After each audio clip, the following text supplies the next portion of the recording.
Huge. You can't step into what's next while you're constantly looking at what everyone else is doing. The truth is, focus is not just about discipline, it's about protection. Huge, you have to protect your peace by guarding your focus. When your mind is all over the place, what they're saying, what they're doing, what they think, you start giving your energy away to things that don't feed your future. And the more you feed distractions, the more malnourished your purpose becomes. See, the enemy doesn't always come in the form of crisis. Sometimes the enemy comes in the form of clutter, cluttered thoughts, cluttered opinions, cluttered comparisons, huge. And if you're not careful, you'll be so busy scrolling through someone else's life that you forget to build your own. You'll be so consumed by their pace that you start doubting your own. But God didn't call you to keep up. He called you to walk in purpose, huge. And purpose doesn't move according to popularity. It moves according to alignment. When you're really focused on your assignment, you're not worried about who sees you. You're not looking for applause. You're not adjusting your moves to fit their preferences. Focused people don't chase validation. They carry vision. And vision makes you uncomfortable with anything that doesn't move you forward. When you have vision, your priorities change. Your time becomes sacred. Your space becomes guarded. Huge. And suddenly you're not answering every call, not responding to every comment, not explaining every choice, because you know that focus has a cost and you're willing to pay it. Huge. Some of you are frustrated, not because you're off track, but because you're too exposed. You're letting too many voices into spaces that were meant for silence. Huge. You're sharing plans with people who don't have the capacity to carry your vision. You're taking feedback from folks who've never built anything in their life. Huge. And you wonder why your clarity is cloudy, because you've given your focus to the wrong audience. Listen, when God starts shifting you, He often calls you into isolation, not punishment, preparation. He'll start separating you not because He's taking something from you, but because He's getting ready to pour something into you. And when you're in that season of pouring, you can't afford to leak. That means you can't give your focus away to drama. You can't lend your peace to people who don't understand your purpose. You've got to keep your eyes fixed on the work, not the noise. Huge. There are doors waiting to open for you, but they require your undivided attention. You can't be halfway committed and expect full access. You can't be halfway focused and expect breakthrough. Some of us are stuck, not because the opportunity isn't there, but because our minds are too divided to see it. You've got to silence the distractions so you can hear the instructions. And sometimes that means stepping back, not because you're weak, huge, but because you're wise enough to know that anything that costs your peace is too expensive. Don't let their chaos become your culture. Huge. Just because they move in confusion doesn't mean you have to join the noise. Some of you are trying to find peace in people who've never lived in it. Huge. You're trying to make sense of folks who thrive on dysfunction. But when you're focused, peace isn't something you search for. It becomes something you carry. Huge. And when you carry peace, you guard it like treasure. You protect it with your silence. You cover it with your boundaries. And you choose to keep building even when they don't understand the blueprint. Don't get distracted by what's loud. Everything loud isn't meaningful. Everything public isn't powerful. Huge. Some of the most dangerous distractions come disguised as support. People who want access to your vision but have no investment in your process. People who celebrate your progress but can't handle your silence. But hear me. Every season doesn't require an audience. Every step doesn't need commentary. Some moves are better made in silence because silence is where clarity speaks. Silence is where strategy forms. Silence is where power builds. So if you're going to move forward, huge, you've got to reclaim your mind. You've got to take your attention back. You've got to say, huge, I'm not wasting another minute explaining what God is doing in my life. You've got to get comfortable being misunderstood. Get comfortable not being liked. Huge. Get comfortable being quiet in a world that's addicted to noise. Because this next level won't come through performance. It will come through focus. Silence is not weakness. Huge. Silence is strategy. Some of the greatest breakthroughs in your life won't come when you're talking, posting, explaining, or defending. They'll come when you learn how to be still. There is power in stillness that most people overlook because we live in a world that worships noise. Noise has become a disguise for movement. But just because something is loud doesn't mean it's alive. Just because someone is making noise doesn't mean they're making progress. You can be shouting and still stuck. You can be trending and still lost. The truth is, there's a certain kind of strength that only grows in silence. When you learn how to be quiet, when you learn how to retreat instead of react, you begin to see things clearly. God does some of his best work in silence. The womb is silent. The soil is silent. The tomb was silent. But all of those places were full of life and process. So don't confuse quiet with inactivity. Just because it's quiet doesn't mean nothing is happening. It means something powerful is forming, and it needs space to grow. You don't have to respond to everything. You don't have to answer every accusation. You don't have to give people a play of what you're doing or where you're going. Sometimes silence is the only appropriate answer for people who wouldn't understand your assignment even if you explained it. And too often, we waste energy trying to prove ourselves to people who were never supposed to be part of our journey in the first place. But when you're really walking in purpose, silence becomes your shield. You stop needing applause. You stop chasing validation. And you start choosing peace over performance. We have this idea that if we don't speak up, we're letting people get away with things. That if we don't defend ourselves, we're being walked over. But some battles are beneath your purpose. Some arguments are designed to detour you. Every distraction is not dangerous because of what it is. Some are dangerous because of what they pull you away from. If the enemy can't destroy you, he'll distract you. And one of the fastest ways to get distracted is to get emotional about things that don't deserve a response. Silence is not surrender. It's strategy. It's choosing your battles wisely. It's refusing to give power to what doesn't matter. There are moments when the most powerful thing you can say is nothing. Not because you don't have the words. Not because you don't know how to respond.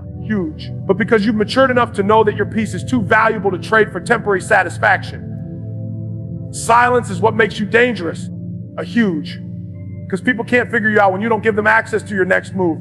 They can't prepare for what's coming when you stop announcing what you're building. Some of you are under attack right now, not because you're weak, but because you finally stopped reacting. The silence has made you powerful, and your stillness has made them nervous, because there's something unsettling about someone who no longer flinches at chaos. You used to be the one who jumped into every conflict, clapped back at every insult, responded to every rumor. But now you've grown. Now you've learned that when God is fighting for you, you don't have to raise your voice. Just raise your standard. Let them talk. Let them misunderstand. Let them draw their own conclusions. Your silence isn't for them, it's for you. It's your declaration that you're no longer building your life on the opinions of people who didn't create you, can't bless you, and won't stop you. You're shifting into a space where peace is your priority, where clarity is your currency, where noise is no longer necessary because fruit is coming. And when the fruit shows up, you won't have to explain anything. The results will speak for themselves. Some of you are in a season where God has you in hiding. He's developing you in a space where you can't be seen. That's not punishment. It's protection, because what he's forming in you is too valuable to be exposed too soon. And if you keep talking before the time is right, you'll invite pressure that your process isn't ready for. So he's teaching you to be silent. He's teaching you to be still. Not because there's nothing happening, because something sacred is taking place and it needs your full attention. So breathe, get quiet. Let the noise die down. Let the outside voices fade. Silence is your setup. Silence is your sanctuary. And if you can just stay still long enough, you'll see it. You'll see that the silence wasn't empty. It was full of answers. Some things are too sacred to share. Some seasons are too fragile to expose. We live in a culture that tells you to broadcast everything. Your goals, your progress, your private prayers, your personal life. Like the more people know, the more it means. But the truth is, the more valuable something is, the more protection it requires. You don't leave treasure in the open. You don't put diamonds on the sidewalk. And when God starts doing something deep in you, when he starts reshaping your thinking, breaking old patterns, maturing your character, that's treasure. That's sacred. And it deserves to be covered. Growth is not always glamorous. Healing isn't always pretty. The work that really transforms you usually happens in secret. And we mess ourselves up when we try to make every step public. Sometimes you're not being overlooked. You're being hidden. Because what God is doing in you is too important to be polluted by premature exposure. You keep trying to explain a process that's not finished yet. And the more you share it, the more it starts to lose power. Not because it's not from God, but because you've opened it up to opinions that were never meant to have influence over it. This is why you've got to stop announcing every move. Everybody doesn't need to know what you're building. Everybody doesn't need to hear what God whispered in your spirit at 2 a.m. Some things were meant for your journal, not your timeline. Some breakthroughs were meant to be lived, huge, not posted. And if you keep needing to be seen, if you keep needing to be validated, you'll trade real growth for fake approval. You'll forfeit peace for attention, a huge. And by the time the applause fades, you'll be exhausted trying to maintain an image you were never called to perform. There's nothing wrong with being excited about what God is doing in your life, but excitement must be tempered with wisdom. Wisdom says, let me work on this a little longer. Let me protect this space while it's still forming. Let me grow in the dark so that when I do step out, I'm not trying, I'm ready. You can't be focused on what's growing and focus on who's watching. You've got to choose. And when you really know who you are, when you really believe in what you're building, you stop needing to prove it every 5 minutes. Let the results speak. Let the fruit speak. Let the consistency speak. Because that's what real power looks like. It doesn't have to announce itself. Real growth is quiet. It's steady. It's internal before it's external. It's foundation before it's elevation. And too many people want to go public before they're even stable. But when you rush the process, you end up with exposure you can't sustain. You get visibility without structure. You get eyes on you before the character in you is ready to hold up the weight. Some of you are carrying promises that are still in seed form, but you're acting like it's harvest time. You're showing off fruit that hasn't even grown yet, And then when life hits you, when storms come, you wonder why everything feels unstable. It's not that the promise was wrong. It's that it was premature, And anything exposed too early is vulnerable. That's why God will sometimes keep you hidden longer than your pride wants to stay there. Because He's not just interested in blessing you. He wants to sustain you. You don't need to explain your silence. You don't owe anybody updates on how you're healing, what you're working on, or who you're becoming. This is your sacred space. And sacred things are protected things. When the priest went into the Holy of Holies, nobody else was allowed in there. It was too sacred to be shared. In the same way, you've got to protect your process. Not because you're hiding in fear, because you're honoring something divine. The deeper the work, the quieter the environment needs to be. You can't heal in chaos. You can't grow when you're distracted. And you can't build if you're always explaining. You've got to give yourself permission to move in silence, to grind in silence, to pray in silence, to develop in silence. Because when the time comes and the fruit shows and the moment is right, it will all make sense. And you won't have to say a word because your life will say everything. Let them wonder. Let them guess.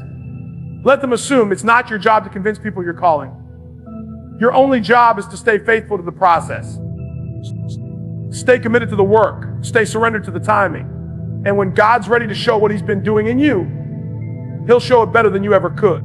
Energy is currency. And some of you are going bankrupt, not because you lack talent, not because you lack opportunity, but because you're spending your energy on things that don't deposit anything back into your life.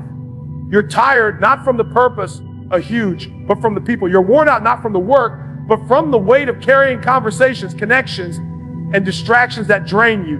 And at some point, you've got to make a decision. Am I going to invest in me, or am I going to keep financing other people's chaos? You only get so much energy in a day, so much focus, so much peace. And every time you give it away to something or someone that doesn't serve your purpose, you're making a withdrawal you can't afford. You're spending your strength trying to fix people who don't want to change. You're exhausting your peace trying to explain yourself to people committed to misunderstanding you. You're depleting your power, defending decisions that were never their business to begin with. And every moment you spend out of alignment with your calling is a moment you could use building healing, growing, becoming. You've got to learn how to protect your power. Because not everyone deserves access to your energy. Just because they call doesn't mean you have to answer. Just because they pull doesn't mean you have to give. You have to ask yourself, what is this costing me? Not in money, but in focus, in faith, in joy. Because anything that costs your peace is too expensive, and you don't have time to keep spending your life on things that have no return. There's a difference between being available and being vulnerable. You can be kind without being drained. You can love people without losing yourself. But the moment you start making everyone else a priority while your own soul is starving, you're out of order. That's not humility, that's self-neglect. And you will never fulfill your purpose if you're constantly pouring into everyone else and never refilling yourself. You can't pour from an empty vessel. And God never called you to be a martyr for dysfunction. You've got to get serious about your peace. You've got to get protective about your purpose. Not everyone gets a front row seat to your journey. Some people are spectators, not supporters. They like watching, but they don't build. They applaud when you're visible, huge, but they're silent when you struggle. And those are not the people you give your energy to. You give your energy to the vision. You give your energy to the assignment. Huge. You give your energy to what feeds your soul, not what drains your spirit. Stop negotiating your worth just to keep people around. Stop shrinking your light to make others feel comfortable. If they can't handle your growth, they're not part of your destiny. A huge. And if they leave when you start protecting your energy, let them. Because anything that walks away when you set a boundary was never really with you to begin with. Huge. They were attached to your access, not your anointing. The truth is, when you start focusing on yourself, really focus, things get quiet. Your circle gets smaller. The phone doesn't ring as much. People start calling you distant, cold, selfish. But it's not selfish to protect your energy. It's stewardship. You're finally realizing that your mind is valuable. Your time is limited. Your focus is sacred. And the old version of you that said yes to everything, a huge, that bent over backwards to keep the peace, that exhausted itself trying to be everything to everybody, that version has expired. Now you're learning that peace is your position. Discipline is your posture. Silence is your strategy. And purpose is your priority. You don't have time to keep explaining your boundaries to people who benefited from your lack of them. You don't have time to keep showing up for people who never show up for themselves. You're too focused. You're too intentional. A huge. You're too committed to what God is building in you to keep giving your energy away like it's free.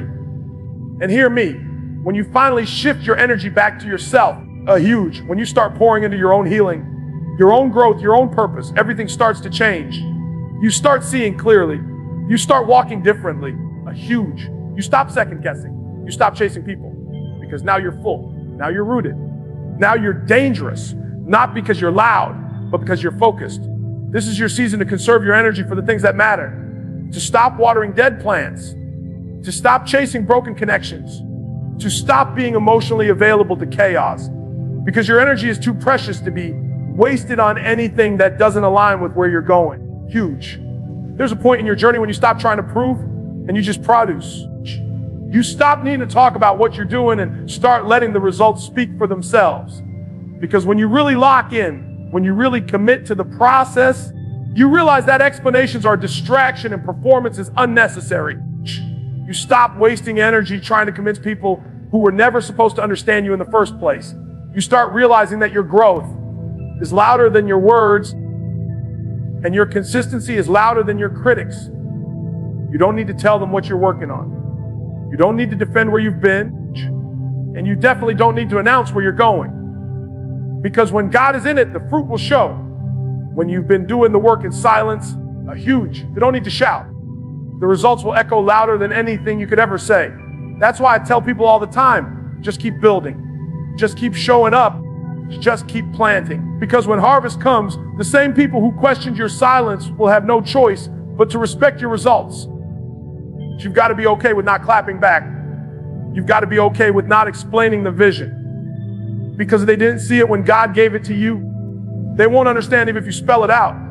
Some things are spiritually discerned. Some assignments are divinely tailored, huge. And trying to make people see what God showed you is a waste of time. While you're talking, you're delaying.